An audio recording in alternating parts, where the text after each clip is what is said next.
old, dilapidated mansion stood atop the hill, shrouded in an eternal darkness.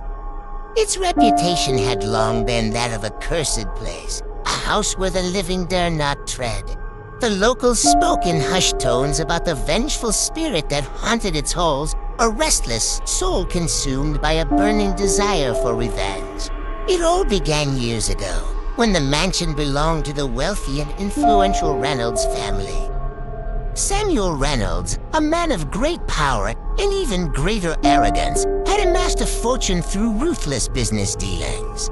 He lived with his wife, Eliza, and their young son, Daniel, in the mansion that had been in the Reynolds family for generations. Samuel's insatiable greed and disregard for the well-being of others led him down a treacherous path.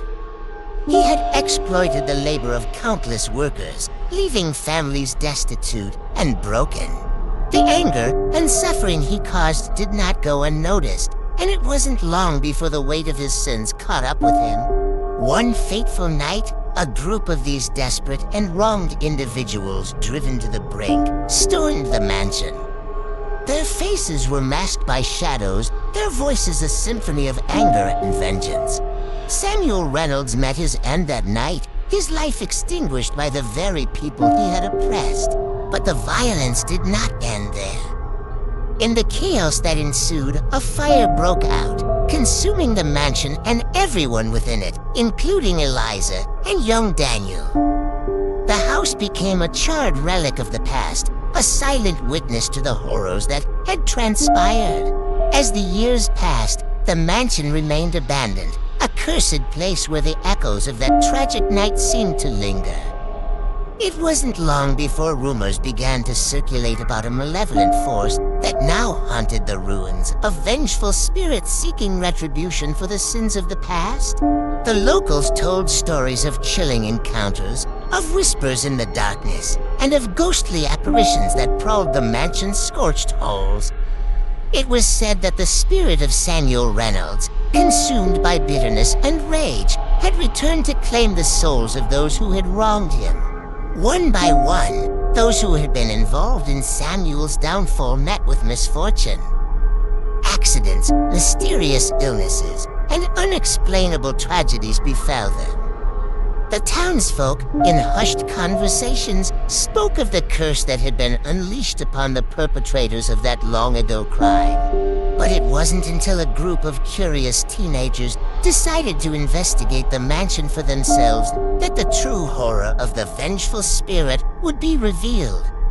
They entered the mansion armed with cameras and skepticism, convinced that the stories were nothing more than urban legends. As they explored the darkened corridors and crumbling rooms, they began to experience inexplicable phenomena. Doors slammed shut on their own, chilling whispers echoed through the halls, and shadowy figures darted just out of sight. The air grew heavy with an oppressive malevolence. One by one, the teenagers were tormented by the vengeful spirit, each one haunted by their own guilty conscience and complicity in the crimes of the past. The spirit, fueled by an insatiable need for retribution, pursued them relentlessly, driving them to the brink of madness. As the night wore on, the group's numbers dwindled, their sanity fraying with each terrifying encounter.